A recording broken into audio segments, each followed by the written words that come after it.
এটা একটা বিষয়। আরেকটা বিষয় আপনাদেরকে মনে রাখতে হবে, হসপিটালে কিন্তু সিট খালি নেই, কারণ করোনার সংক্রমণ এছাড়া আবার নতুন সংক্রমণ চালু হতে যাচ্ছে, সেটা হচ্ছে ডেঙ্গু এবং চিকুনগুনিয়া। এটার জন্য আমাদেরকে নতুনভাবে প্রস্তুতি নিতে হবে। সো হসপিটালে যাওয়ার আগে আমাদেরকে ভাবতে হবে আদৌ হসপিটালে আমাদের সিট পাওয়া যাবে কিনা, সেখানে ডাক্তার এবং নার্স পাওয়া যাবে কিনা। তারপরে তো অর্থের কথা আমরা চিন্তা করবো পরবর্তী সেকশনে। তো এগুলো হচ্ছে আমাদের ফিউচার সিচুয়েশন, যে আমাদের দেশে কি হতে পারে। যেমন গত বছরের যদি একটা এক্সাম্পল দিই, গত বছর ডেঙ্গু মহামারীর সময় বাংলাদেশের এই ঢাকা সিটি কোনো হসপিটালে কোনো সিট খালি ছিল না, বিভিন্ন হসপিটালে ফ্লোরে মানুষকে চিকিৎসা নিতে হয়েছে। তাহলে এটা বোঝা যায় যে আমাদের ঢাকা সিটিতে কি পরিমাণ লোক অসুস্থ হয়। এর মূল কারণই হচ্ছে স্বাস্থ্য সম্পর্কে জ্ঞান না থাকা, আর কিছু একটি, আর কোনো সমস্যা নেই। কারণ এখন কি বলবেন তাহলে ঢাকা সিটিতে হসপিটালের সংখ্যা কম? নো, বাংলাদেশের এই ঢাকা সিটিতে হসপিটালের সংখ্যা যথেষ্ট পরিমাণে বেশি, কিন্তু আমরা যেইভাবে মানে অসুস্থ হই সেটা সরকার আগে ভাবতেই পারে নাই যে এই দেশের মানুষ এত তাড়াতাড়ি এত গণহারে অসুস্থ হয়। অর্থাৎ যে কোনো ছোটোখাটো রোগী আমাদের দেশে মহামারীর আকার ধারণ করে। এটা হচ্ছে মানে মূল কারণ হচ্ছে স্বাস্থ্য সম্পর্কে জ্ঞান না থাকা। কিন্তু তো আজকে এই প্রোগ্রামে আপনারা অনেক সময় ধরে বসে আছেন এবং অনেক চাওয়া এবং না চাওয়া সত্ত্বেও অনেক শুনতে হয়েছে। আপনাদের কারো হয়তো ভালো লেগেছে, আবার কারো হয়তো মনে হয় ভালো লাগেনি, এরকম হতে পারে। তবে আমি যেটা বলবো যে প্রোডাক্ট সম্পর্কে আমরা যে আলোচনা নিয়ে এখন আসছি সেখানে আপনার শেখার অনেক কিছু রয়েছে এবং আপনি হয়তো অনেক কিছুই জানেন, সেগুলো হয়তো আমরা আপনাকে আবার স্মরণ করে দিচ্ছি, যাতে ভালো ভালো জিনিসগুলো স্মরণ থাকলে আমাদের সমস্যা কম করতে হয়। তো আমরা কি মানসিকভাবে প্রস্তুত আছি, কি বলেন? আচ্ছা, প্রথমে এখানে সুইসজার্মের একটা নাম চলে আসছে আমাদের স্লাইডে। সুইসজার্ম হচ্ছে আসলে কি সেটা একটু আমাদের মাথায় নিতে হবে। সুইসজার্ম হচ্ছে একটা ইন্টারন্যাশনাল মার্কেটিং কোম্পানি এবং সেলস কোম্পানি। সুইসজার্ম এই কোম্পানিটি শুধু মার্কেটিং করে তাই না, সে একটা প্যাটেন্ট প্রোডাক্ট তৈরি করে। তার প্রোডাকশনটা হচ্ছে সুইজারল্যান্ড, আর তার হেড অফিস হচ্ছে মালয়েশিয়া। এখন মালয়েশিয়ার হেড অফিস আর প্রোডাকশন হচ্ছে সুইজারল্যান্ডে, এই জায়গাতে অনেক একটা কনফিউশন ব্যাপার থাকতে পারে যে মালয়েশিয়া তো নিজেরাই প্রোডাকশন করতে পারত। এর মূল কারণ হচ্ছে পৃথিবীর একমাত্র দেশ যে দেশের খাবার পণ্য 100% নিশ্চিত বিশুদ্ধতার নিশ্চয়তা দিতে পারে, সেই দেশের নাম হচ্ছে সুইজারল্যান্ড। তো সুইজারল্যান্ডের জন্য একটা আমরা হাততালি দিই। যদি আমাদের কখনো সৌভাগ্য হয় তাহলে আমরা সুইজারল্যান্ডে যে ঘুরে আসবো, কি বলেন? এর কারণ হচ্ছে একটাই, যে ওই দেশে অন্তত একটা জিনিস আপনি পাবেন, যে মানুষ পণ্যে ভেজাল করে না, পণ্যে যা দিবে সেটা 100% তাই আছে। আর আমাদের দেশের পণ্যে কি পরিমাণ ভেজাল হয় সেটা আমরা একটু পরে দেখতে পারবো। তাহলে আমরা শুরু করি, কি বলেন? ওকে, প্রথমে বলতেছি সাবধান। আমাদের এই সাবধানতাটা সবসময় যদি থাকে তাহলে আমরা সবসময় সুস্থ থাকবো, এটা হচ্ছে আমার একটা রিকোয়েস্ট। লিভার ইনফেকশন, লিভার ইনফেকশনের কতগুলো সিমটমস এখানে দেওয়া আছে, যে যদি আপনার লিভারটি ইনফেকশন হয় সেই ইনফেকশনের সিমটমগুলো আপনার হাতে এবং পায়ে চলে আসবে। এই ধরনের সিমটমস আপনার হাতে দেখা যাবে, পায়ে দেখা যাবে। যদি এরকম কারো সিমটমস থেকে থাকে তাহলে নিশ্চিত হয়ে যাবে যে আপনার লিভার ইনফেকশন হয়ে গেছে। এই ধরনের হচ্ছে, এটা হচ্ছে লিভার ইনফেকশন একদম প্রাইমারি স্টেজ। আপনার পায়ের নখ এবং হাতের নখে প্রথম দেখা দেবে হচ্ছে এই দুই জায়গায়। এরপরে আসেন কিডনিতে চলে যাবো, যেহেতু আমরা আজকে অনেক সময় নষ্ট করে ফেলেছি এই জন্য খুব তাড়াতাড়ি করবো। এক জোড়া কিডনি 24 ঘন্টায় 200 লিটার রক্ত ফিল্টার করে। জাস্ট ইমাজিন যে কত পাওয়ারফুল ফিল্টার। আপনার বাসার যে পানির ফিল্টার আছে সে কি 24 ঘন্টায় 200 লিটার পানি ফিল্টার করতে পারে? নো। তাহলে আপনার দেহের ভিতরে দুইটা মূল্যবান ফিল্টার রয়েছে যে 24 ঘন্টায় 200 লিটার পানি ফিল্টার করে। তাহলে আপনার সেই ফিল্টারের যত্ন নেওয়া উচিত। আপনার বাড়ির ফিল্টারটি প্রতি মাসে কিন্তু যত্ন নিতে হয়, কিন্তু আপনার দেহের ভিতরে যে অমূল্য সম্পদ যে ফিল্টার আছে সেটার যত্ন কিন্তু এখনো আমরা নিচ্ছি না। আমরা নেই যখন শেষ অবস্থায় হসপিটালে যাওয়ার পর ডাক্তার বলে যে আপনার একটি কিডনি নষ্ট হয়ে গেছে, এখন এটা ট্রান্সপ্লান্ট করতে হবে। তখন সেই যত্ন নিয়ে কোনো লাভ নেই, কারণ কিডনি ট্রান্সপ্লান্ট করার পরেই যে আপনি সারা জীবন বেঁচে থাকবেন সুস্থভাবে তার কোনো গ্যারান্টি নেই। এটা অনিশ্চিত জীবন। কিডনিতে সমস্যা হলে কি কি সিমটমস আপনি দেখতে পাবেন? আপনার এই সাইডের ব্যথা, ব্যাক পেইন হবে, পা ফুলে যাবে, এবং সবচেয়ে একটা ট্রিটমেন্ট আমরা শিখিয়ে দিতে পারি।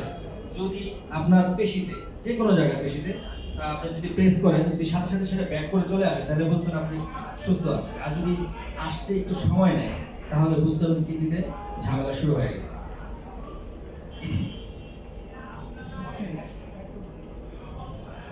এই ধরনের যারা অনেক সময় দেখবেন যে 10 মিনিট বা 15 মিনিট বসে আছে, উঠলেই আপনার কোমরে প্রচন্ড ব্যথা হচ্ছে, এর মানে হচ্ছে আপনার কিডনিতে সমস্যা আছে। আপনি দ্রুত সম্ভব কিডনি ফাউন্ডেশনে যে অথবা কিডনি যে স্পেশালিস্টের সাথে আলোচনা করতে পারেন। কারণ কিডনি সমস্যা হচ্ছে এমন একটি সমস্যা, আপনি যখন যেদিন ফাইন্ড আউট করবেন সেদিন দেখবেন যে আপনার সব শেষ। আর শুরুতেই যদি আমরা সামান্য সিমটমস নিয়ে হসপিটালে যেতে পারি, তাহলে আমরা খুব দ্রুত এটা থেকে রিকভারি পাবো। এটা হচ্ছে লাভ। এই জন্য এই বিষয়গুলোর জন্য বলেছিলাম যে সাবধান, এগুলো আপনি একটু ভালো করে দেখে নেন। অগ্নাশয় সংক্রমণ, যেখান থেকে আপনার আসলে আমাদের সবচেয়ে মারাত্মক রোগ ডায়াবেটিস শুরু হয়, সেটা হচ্ছে যদি অগ্নাশয় ক্ষতিগ্রস্ত হয় তাহলে আপনার ডায়াবেটিস হয়ে যাবে। আর অগ্নাশয় সংক্রমণের শুরুতে হচ্ছে আপনার এই ব্যাক পেইন, ঘাড়ের পিছনে ব্যথা হবে। অগ্নাশয়টা আসলে কোথায় থাকে সেটা আমরা দেখে দিয়েছি। এর কারণ মানে এই যে এত মানে এই যে সমস্যাগুলোর কথা বললাম, এগুলো কেন হচ্ছে? আপনি তো শিশু জন্ম হয়েছে যখন আপনার, তখন কিন্তু আপনার অগ্নাশয় ভালো ছিল, কিডনি ভালো ছিল, লিভার ভালো ছিল, সবই ভালো ছিল। আজকে কেন এই অবস্থা? সেই অবস্থার কারণগুলো আমরা একটু দেখি। প্রথমে হচ্ছে আপনার বায়ু দূষণ। ঢাকা সিটিতে আমরা যখন বসবাস করি যারা, এই বায়ুতে কিন্তু অক্সিজেনের মাত্রা খুবই কম। যেখানে রয়েছে carbon dioxide, carbon monoxide, sulphur dioxide, silicon dioxide, এগুলো আপনি যে কোনো ডাক্তারের সাথে আলোচনা করবেন যেগুলো প্রত্যেকটা একটা ক্যান্সারের জন্য দায়ী। আর কার্বন ডাইঅক্সাইড, কার্বন মনোক্সাইড যেটা, সেটা হচ্ছে নীরব ঘাতক বলা হয় এটাকে।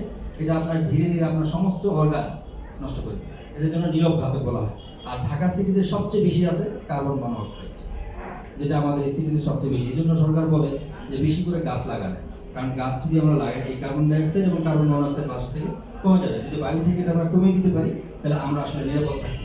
তো আমি রিকোয়েস্ট করবো সবাইকে যে আপনারা সবাই বাসার মধ্যে করিডোরে হোক অথবা জানালার পাশ দিয়ে হোক 2-4টা গাছ লাগানোর চেষ্টা করবেন। কিছু পরিমাণ হলেও কার্বন ডাইঅক্সাইড আপনি রিডিউস করতে পারবেন আপনার পরিবারের জন্য। এটা শুধু আপনার দেশের জন্য করতেছেন তা না, এটা আপনার পরিবারের জন্য কাজে লাগবে। এরপর আসেন পানি দূষণ। পানি দূষণ এমন মাত্রায় পৌঁছে গেছে, যদি সদরঘাট যেতে পারেন তাহলে বুঝতে পারবেন যে পানির থেকে গ্রান হয়। আমরা পড়াশোনা করছি পানির কোনো গ্রান নেই, পানির কোনো কালার নেই, কিন্তু যদি কোনো বাচ্চাকে প্রশ্ন করা হয় তাহলে সেগুলো পানির গ্রান আছে, সেটা সদরঘাট যেতে দেখেন যে পানির কি গ্রান। এরপর এই পানি আসলে কিভাবে দূষিত হচ্ছে? আমাদের দেশের নদীগুলোর পাশে হচ্ছে আমাদের সবচেয়ে মারাত্মক ইন্ডাস্ট্রি। ধরেন tannery industry, garments industry, dyeing industry, এগুলো নদীর পাশে। শীতলক্ষার পানি হচ্ছে পৃথিবীর বিখ্যাত পানি, অনেকে আমরা জানি না। এই জন্যই কিন্তু শীতলক্ষার পাশেই সবচেয়ে বেশি ডাইং ফ্যাক্টরি। কারণ শীতলক্ষার পানিতে যদি ডাইং করা হয়, সেই কালার লংজিভিটি বেশি, ওই কালারটা নষ্ট হয় না, দীর্ঘস্থায়ী হয়। এই জন্য এইখানকার পানিটা সবচেয়ে বেশি ডাইং করা হতো। আর আজকে সেই শীতলক্ষার পানি শেষ। পৃথিবীতে এই পানিটা বিখ্যাত হয়েছে কারণ হচ্ছে আমাদের দেশের গার্মেন্টস সেক্টরটা সবচেয়ে বেশি স্মার্টনেস ধরে রাখছিল তার কালার স্টেবিলিটির কারণে। অর্থাৎ আমাদের দেশে যে টেক্সটাইল কাপড় যায়, ক্লোথ যায়, সেগুলোর অন্য দেশে যা কালার ডিসকালার হয় না। আর এটার মূল কারণ ছিল এই শীতলক্ষা। শীতলক্ষার পানি দিয়ে যদি আপনার ডাইং করা হয়, সেই কালার দীর্ঘস্থায়ী হয়। আজ সেই শীতলক্ষা আর শীতলক্ষার জায়গাতে নেই, এটা আমাদেরই কারণ। এরপরে ট্যানারির বর্জ্য। আর এই বর্জ্য থেকে দেখেন পুকুর বা নদী, খালবিল যেখানে আছে, আমরা প্রতিনিয়ত এই ঘটনাগুলো দেখি যে মাছ মারা যাচ্ছে। কারণ পানিতে পিএইচ এর মাত্রা এমন জায়গায় পৌঁছে গেছে, সেখানে কোনো প্রাণী বসবাসের আর কোনো সুযোগ নেই। আর এই মাছগুলো যে শুধু মরে গেছে এখানেই শেষ তা কিন্তু না। এই মাছগুলো কোনো না কোনো জেলে এখান থেকে সংগ্রহ করবে, কম দামে নিম্ন জায়গাতে এগুলো সব বিক্রি করে দেবে। আর এগুলো আস্তে আস্তে আমাদের দেহে চলে আসবে, সেখান থেকে সংক্রমণ হবে, সেখান থেকে চিকুনগুনিয়া বলেন, ডেঙ্গু বলেন, এই ধরনের মারাত্মক ভাইরাস তৈরি হবে। সেটা আবার মশার মাধ্যমে হোক, অন্য কোনো প্রাণীর মাধ্যমে আমাদের সবার মধ্যে ছড়িয়ে পড়বে। অর্থাৎ আপনার যে কোনো মহামারী বলেন আর সংক্রমণ বলেন, সেগুলোর জন্য মানুষই দেয়, কারণ আমরা আমাদের পরিবেশটা নষ্ট করতেছি। আর এবার আসেন খাবারের ব্যাপারে। ঢাকা সিটিতে আমরা বিশেষ করে যারা থাকি, তারা এই বিষয়গুলোর সাথে বেশি অভ্যস্ত। অস্বাস্থ্যকর খাবারের কি ছড়াছড়ি দেখেন আপনার জন্য তৈরি হচ্ছে, সেমাই তৈরি হচ্ছে, এটা হচ্ছে টেক্সটাইলের কালার। শ্যামাইয়ের মধ্যে দেওয়ার কথা ছিল ফুড গ্রেন কালার, আর এই ফুড গ্রেন কালারটাও আসে সুইজারল্যান্ড থেকে। আর ফুড গ্রেন কালারের এত দাম যে ওই দামের কালার দিয়ে যদি শ্যামাই বাজারে বিক্রি করা হয়, শ্যামাইয়ের 1 কেজি শ্যামাইয়ের দাম পড়বে মিনিমাম 400 টাকা। কিন্তু আমরা ওই 400 টাকা দিয়ে শ্যামাই কেউ কিনে খাবো না। তাহলে শ্যামাইয়ের দাম কমাইতে হলে কি করতে হবে? ফুড গ্রেন কালারের বাদ দিয়ে কাপড়ের কালার দিতে হবে। ফ্যাক্টরি তাই দিচ্ছে। আবার এখানে যা সার্ভার সব যা জরিমানা করছে। তারপরে দুধ ফেলে দিচ্ছে, কারণ দুধে বিষাক্ত। কারণ হচ্ছে দুধ কেন বিষাক্ত দেখেন, এই যে মিল্ক বিটা, এই যে আরং, হ্যাঁ, তৈরি হচ্ছে, বুঝতে পারছেন কোথায় তৈরি হচ্ছে দুধ?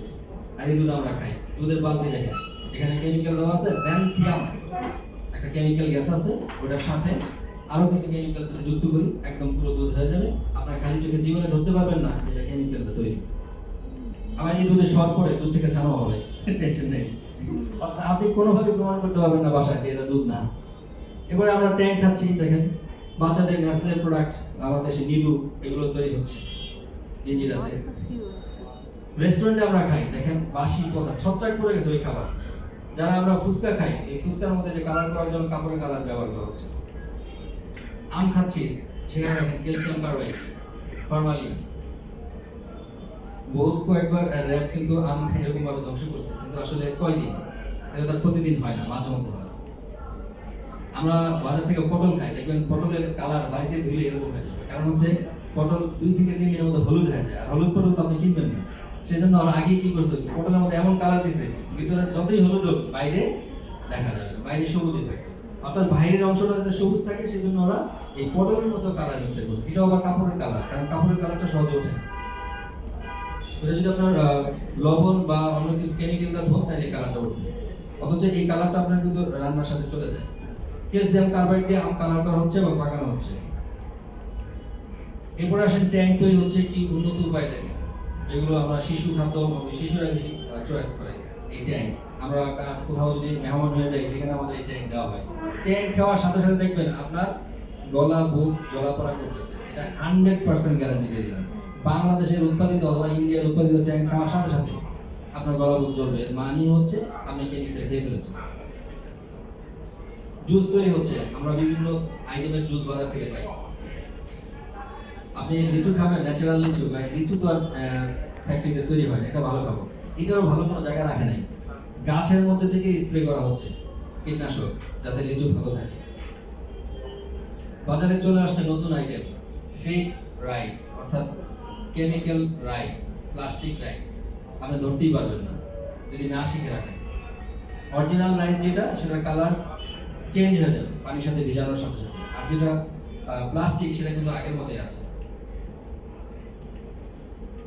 অরিজিনাল রাইস নষ্ট হয়ে যাবে, নষ্ট হয়ে কালারটা এরকম কালো হয়ে যাবে, আর যেটা প্লাস্টিকের সেটা সবসময় একই রকম থাকে।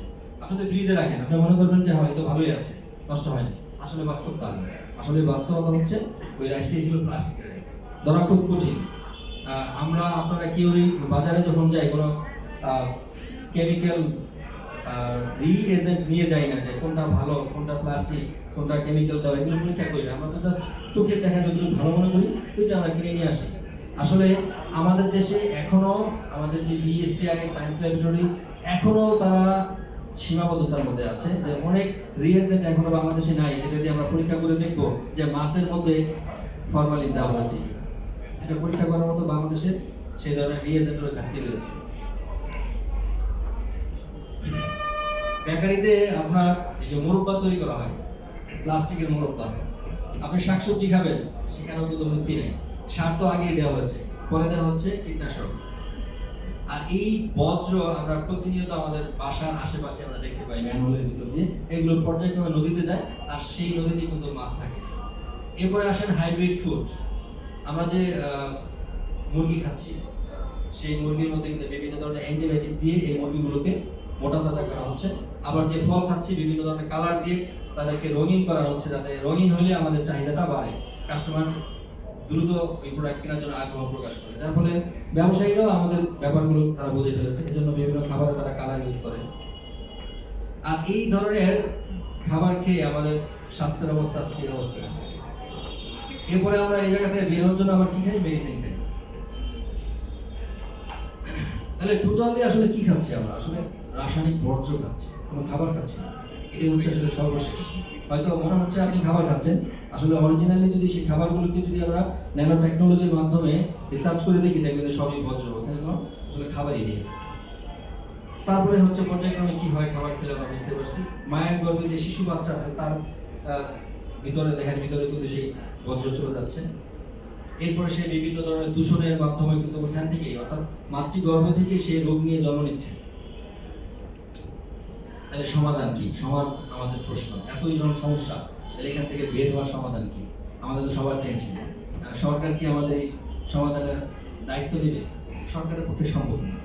কারণ আমরা যদি সচেতন না হই, সরকার যত আইনি করুক না কেন, কোনোদিনই আমাদের দেশে ভালো খাবার, ভালো জিনিসপত্র পাওয়া সম্ভব না। আমাদেরকে সচেতন হতে হবে।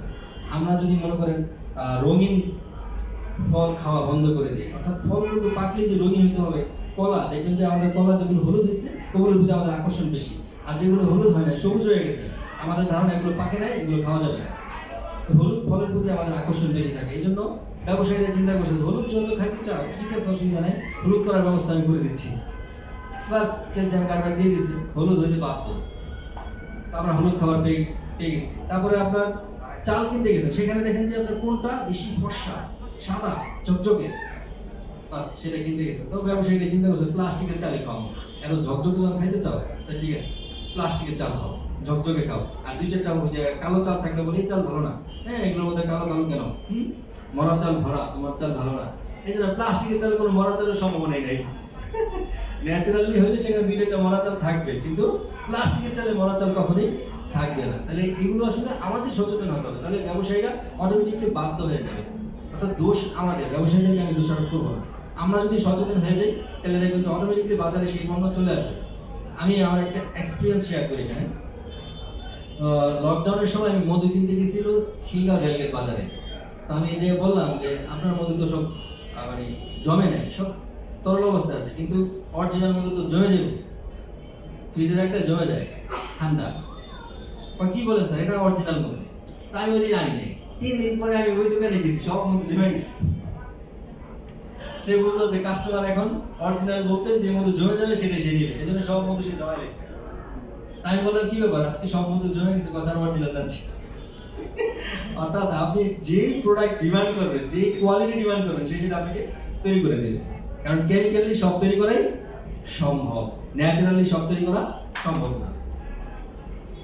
তাইলে এইখানে আমাদেরকে সচেতনতার জন্য আমি সেই ব্যক্তির একটা কথা স্মরণ করছি, যিনি হচ্ছে মেডিকেল সায়েন্সের জনক ইবনে সিনা। উনি বলেছিলেন প্রতিকার অপেক্ষা প্রতিরোধ অধিকতর শ্রেয়, অর্থাৎ অসুস্থ হওয়ার আগে আপনি নিজেকে প্রতিরোধ করেন, সেটাই হচ্ছে বেটার। আর সেটার সমাধান হচ্ছে স্টিম সেল। এই স্টিম সেল হচ্ছে লেটেস্ট টেকনোলজি, বর্তমান ওয়ার্ল্ডের শুধু বাংলাদেশে না, পৃথিবীর সব দেশে এখন স্টিম সেলের ট্রিটমেন্ট চালু হয়ে গেছে। স্টিম সেল এখন শুধু একটা ট্রিটমেন্ট না, এটা একটা থেরাপিও বলা যায়। তো স্টিম সেল কিভাবে কাজ করে সেটা আমরা সামনে দেখব। এই স্টিম সেল নিয়ে পৃথিবীর বিভিন্ন দেশে পত্র-পত্রিকায় ব্রেকিং নিউজ এখন, এটা হচ্ছে স্টিম সেলের ব্রেকিং নিউজ। সিঙ্গাপুরে সবচেয়ে বেশি ইউজ হচ্ছে এখন স্টিম সেল, সিঙ্গাপুর ফার্ম। এখন স্টিম সেল বোঝার আগে আমাদেরকে বুঝতে হবে আসলে সেল বা স্টিম সেল কি। আমরা জানি যে আমাদের দেহ অসংখ্য ট্রিলিয়ন সেলের সমন্বয়ে গঠিত। সেল থেকে তৈরি হয় টিস্যু, টিস্যু থেকে তৈরি হয় অর্গান, অর্গান থেকে পর্যায়ক্রমে হয় আমাদের বডি। তো এইটার উপর বেস করে এই স্টিম সেলে আমাদের বিজ্ঞানীরা চিন্তা করলো যে স্টিম সেল অর্থাৎ সেল থেকে যদি সব তৈরি, তাহলে আমি যদি সেলগুলোকে যদি ঠিক করে দিতে পারি তাইলেই তো আবার আমি জায়গা থেকে ফেরত আসতে পারি। অর্থাৎ সেল যদি ঠিক হয়ে যায় তাহলে টিস্যু ঠিক হয়ে যাবে, যদি টিস্যু ঠিক হয়ে যায় তাহলে অর্গান ঠিক হবে, আর যদি অর্গান ঠিক হয়ে যায় তাহলে দেহ অটোমেটিকলি ঠিক হয়ে যাবে। এটা হচ্ছে লেটেস্ট টেকনোলজি, অর্থাৎ 20 শতাব্দীর সেরা আবিষ্কার। আর এই ট্রিটমেন্টে এখন চলতেছে, আর সুইজারল্যান্ড সেই টেকনোলজি নিয়ে সমস্ত ওয়ার্ল্ডে কাজ করছে। এই জন্য আমি সুইজারল্যান্ডকে অসংখ্য ধন্যবাদ জানাই, আর যার কারণে আমি এইসব কিছু জেনেই এই সুইজারল্যান্ডে কাজ করতে এসেছি। কারণ আমি এমন জায়গায় কাজ করতে চাই যেখান থেকে মানুষের ভালোবাসা পাওয়া যাবে। কারণ আপনি একজনকে ডেকে নিয়ে আসলেন, তাকে 4000 টাকা পণ্য ধরিয়ে দিলেন, আর এক সপ্তাহ পর আপনাকে সে ফোন দিল, ভাই কি বাজে জিনিস দিচ্ছেন, তখন কিন্তু শুধু সম্পর্কই নষ্ট হবে না, আপনি যে দুঃখটা পাবেন সেটাও কিন্তু অনেক বড় বিষয়, কষ্ট পাবেন। যে টাকা ওনার কাছে বিক্রি করে আপনার লাভ করছেন, দেখবেন যে সেই লাভটা 1000 গুণে ক্ষতিতে ফেরত আসবে, রাইট অর রং। আর যদি কাউকে একটি ভালো পণ্য দিয়ে থাকেন আর সে যদি এক সপ্তাহ পরে বলে যে না ভাই চমৎকার একটা ভালো জিনিস দিয়েছেন, আমি আপনার সাথে আবার টাকা করবো, সম্পর্ক দৃঢ় হবে, আপনিও সুখী থাকবেন, লাভবান হবেন। আর এই সকল সার্বিক বিষয়গুলি যখন আমি ঘেটে ঘেটে মানে আমি প্রতিদিন মিনিমাম 1 থেকে 1.5 ঘন্টা সুইজারল্যান্ড নিয়ে গবেষণা করি যে সুইজারল্যান্ডের কোনো ফলটা আমি পাই কিনা। এটা হলো আমার টার্গেট, কারণ বাঙালি মানুষ নেগেটিভ চিন্তা আগে করি, পজিটিভ পরে, যে নেগেটিভ কি আছে এখানে। তবে এখনো পর্যন্ত মানে 2 মাস হয়ে গেছে, একটা নেগেটিভ সাইড আমি সুইজারল্যান্ডে পাই নাই। তো সেজন্য আমি সুইজারল্যান্ডের এই ট্রিটমেন্টে যদি হার্টের ফুসফুসে যদি কারো ধরনের এই ধরনের ইনফেকশন থেকে থাকে 8 থেকে 9 মাস যদি কন্টিনিউয়াসলি সে অ্যাসপেক্টটা খায় তাহলে এই জায়গাটা সেরে যাবে। আর এই সমস্যাটা বিশেষ করে যাদের হয় তারা হচ্ছে ধূমপায়ী ব্যক্তি, যারা ধূমপান অর্থাৎ চেইন স্মোকার যারা, তাদের এই প্রবলেমটা হবে। এই জায়গাটা কালো হয়ে যাবে, আমরা যে জায়গাটা দেখাচ্ছি এই জায়গাটা কালো হয়ে যাবে। সে কিন্তু বুঝতে পারবে না, সে বুঝবে তখন যখন পুরোটা কালো হয়ে যাবে, তখন সে বুঝবে, তখন সে নিঃশ্বাস নিতে পারবে না এবং তাকে একটু সিঁড়ি গায়ে উঠলেই সে বসে পড়বে জায়গায়, কারণ এই ফুসফুসটা ফেলে যাওয়ার সম্ভাবনা থাকে। অর্থাৎ সে আর সংকোচন হতে পারে না, সম্প্রসারণ করতে পারবে না। আর এই অবস্থায় সে টের পাবে না, সে স্বাভাবিকভাবে চলবে। কিন্তু আপনি ওই হসপিটালে যাওয়ার আগে এখনই যদি চিন্তা করেন যে আমি আমার ফুসফুসটাকে রিজেনারেট করে দেব, তাহলে কিন্তু আপনি আগের জায়গায় ফিরে আসতে পারবেন। এরপর হচ্ছে এটা স্কোলোসিস, একটা রোগের নাম, অনেকের পায়ের তলায় এই রোগটা হয়। এটা 3 থেকে 4টা এসপেক্টর যদি কেউ কন্টিনিউয়াসলি খেতে থাকেন তাহলে আপনার পায়ের এই সমস্যাটা হয়ে যাবে। এই সমস্যাটা ম্যাক্সিমাম হয়ে যাবে তার হচ্ছে মহিলা মানুষ। মহিলাদের এই সমস্যাটা বেশি হয় বাংলাদেশে, ইউরোপে না। বাংলাদেশের মহিলাদের হবে মূল কারণ হচ্ছে তারা উঁচু জুতা পরে, হিল উঁচু জুতা যখন পরে তখন প্রেশারটা এই পায়ের নিচের অংশে বেশি আসে, ফলে ওইখানে এই স্পেসগুলো, এই যে এই স্পেসগুলো কি শক্ত হয়ে যাবে, পরে একসময় এখানে টিস্যুগুলো আর কাজ করবে না, পরে আস্তে আস্তে এটা ইনফেকশনের আকার ধারণ করবে, পরে সার্জারি করতে হবে অথবা অন্য জায়গার পেশি কাইটা নিয়ে এখানে লাগাই দিতে হবে, এছাড়া কোনো সুযোগ থাকে না। স্টিম সেল দিয়ে আমরা অনেক সময় প্রতিবন্ধী বাচ্চাদের ট্রিটমেন্ট চলতেছে এখন ওয়ার্ল্ডে। যে সকল বাচ্চাগুলো জন্মগতভাবে মানসিকভাবে সঠিকভাবে জন্ম নেয়নি বা কারো অর্গানে যদি প্রবলেম থেকে থাকে, ছোটবেলা থেকে যদি তাকে স্টিম সেল ট্রিটমেন্ট দেওয়া হয় তাহলে আস্তে আস্তে সে রিকভার করবে। এটা হচ্ছে স্টিম সেলের একটা অনন্য আবিষ্কার। তাহলে স্টিম সেল এত ভালো কাজ করে, তাহলে স্টিম সেল আসলে আছে কি সেগুলো আমরা একটু জানি। স্টিম সেলে আছে হচ্ছে ফিশ কোলাজেন। ফিশ কোলাজেন হচ্ছে সামুদ্রিক মাছের যে হাড় রয়েছে অর্থাৎ কাঁটা রয়েছে, সেই কাঁটাগুলোকে প্রচুর কাঁটা একসাথে করে ন্যানো টেকনোলজির মাধ্যমে এটাকে একটা পাউডার আকারে তৈরি করা হয়। অর্থাৎ আপনি ধরেন আপনার পক্ষে তো সম্ভব না 20 কেজি 30 কেজি মাছ, সামুদ্রিক মাছ প্রতিদিন খাওয়া এবং ওই সামুদ্রিক মাছের কাঁটা খাওয়া, কারণ কাঁটা বসে বসে খেতে আপনার যে সময় লাগবে সে সময় কিন্তু আপনার হাতে নেই। আমরা যত তাড়াতাড়ি পারি খেয়ে তাড়াতাড়ি কাজে চলে যাবো। আমাদের হচ্ছে এখন ঢাকা সিটিতে না, শুধু সমস্ত ওয়ার্ল্ডেই এখন কাজের প্রতি আমাদের বেশি আগ্রহ, কারণ ঘরে ঘরে অভাবটা আমাদের দরজাটা প্রবেশ করছে। একে তো হচ্ছে বিভিন্ন সংক্রমণ, চিকুনগুনিয়া বলেন, ডেঙ্গু বলেন, করোনা ভাইরাস বলেন, এরপরে যে কোন ভাইরাস আমাদের জন্য অপেক্ষা করছে সেটা আমরা কেউ জানি না। যার ফলে হচ্ছে আমরা কাজের দিকে বেশি ব্যস্ত থাকি, খাবারের সময় খুব দ্রুত করি, তাড়াতাড়ি খাবার শেষ করতে চাই, কিন্তু আসলে তাড়াতাড়ি খাবার খাওয়াটা স্বাস্থ্যকর না। খাবার খেতে হবে ধীরে ধীরে, এবং খাবার খাওয়ার একটা কিন্তু কঠিন কাজ। এখানে একটা বড় ব্যাপার থাকে, আপনি যদি তাড়াতাড়ি বেশি খাবার খান, আপনার জিভের নিচে 2টা লালা গ্রন্থি আছে, সেই গ্রন্থি থেকে যে লালা বের হয় সেটা যদি খাবারের সাথে ভালো করে না মিক্সচার হয় তাহলে আপনার গ্যাস্ট্রিক হবে। সুতরাং তাড়াতাড়ি খাবার খাওয়াটা স্বাস্থ্যকর না। খাবার খেতে হবে আস্তে আস্তে, কারণ আস্তে আস্তে খাবার খাওয়ার মধ্যে আমাদের মুখের মধ্যে 4 ধরনের লালা গ্রন্থি আছে। এই 4 ধরনের লালা এই খাবারটার সাথে মিশে যখন পাকস্থলীতে যায় এটা সঠিকভাবে হজম হবে। আর যদি এটা না হয় তাহলে সেটা আপনার বদহজম হবে অথবা গ্যাস্ট্রিক হবে সেখানে। এরপর হচ্ছে মাছের কাঁটা খাওয়ার সময় কিন্তু আমাদের সময় লাগে বেশি, তো আমরা কি করি মাছের কাঁটা ফেলে দিই, এই সময় নেই, তাদের মাছের মাথা টাথা খাওয়া যাবে না, রেখে দিই। অ্যাকচুয়ালি মাছের মাথা বা মাছের কাঁটা আপনার স্বাস্থ্যের জন্য অত্যন্ত জরুরি, কারণ এখানে রয়েছে ফিশ কোলাজেন। এই ফিশ কোলাজেন অনেক জরুরি, সেটা একটু সামনে আলাপ করবো আমরা। এরপরে এই ফিশ কোলাজেনের মধ্যে আপনার এইগুলো কি কাজ করে, এই কাজগুলোর মধ্যে আপনি দেখেন বলছে ইমপ্রুভ স্কিন অ্যান্ড হেয়ার। আমাদের বাংলাদেশের সকলের প্রবলেম আমার মতো সেম, চুলের প্রবলেম, চুল পড়ে যাচ্ছে, অথচ আপনার বলছে কি স্কিন এবং হেয়ার দুটাই স্ট্রং করবে। এর মানে হচ্ছে আমরা যে পরিমাণে এখন ব্রয়লার মুরগি, ফার্ম মুরগি খাই, ওই পরিমাণ যদি মাছ খাইতাম তাহলে আমাদের চুলের কারো সমস্যা হবে, কারণ আমরা মাছ থেকে চলে আসছি মুরগির উপর নির্ভরশীল। শর্টকাটে রান্না করা যায়, শর্টকাটে খাওয়া যায়, আবার টেস্টও বলা যায়, আবার প্রাইসও কম, মাছের দাম একটু বেশি, আবার মাছের ফরমালিন বেশি থাকে, কিন্তু তার চেয়ে বেশি বিষ থাকে মুরগিতে, সেটা আমরা চিন্তা করি না, আমরা শর্টকাট খুঁজি, যার কারণে হচ্ছে আমরা মাছ থেকে মুরগিতে চলে আসছি। এরপরে বলছে রিপেয়ার জয়েন্টস। আপনার যতগুলো জয়েন্টস আছে 206টি যে হাড় রয়েছে সেই হাড়গুলো তো একটা একটার সাথে জয়েন্ট করা, সেই জয়েন্টগুলোকে রিপেয়ার করে দিবে, কারণ আপনার প্রতিদিন কাজকর্ম করার কারণে এই জয়েন্টগুলোতে ক্ষয়প্রাপ্ত হচ্ছে, ক্যালসিয়াম কমে যাচ্ছে।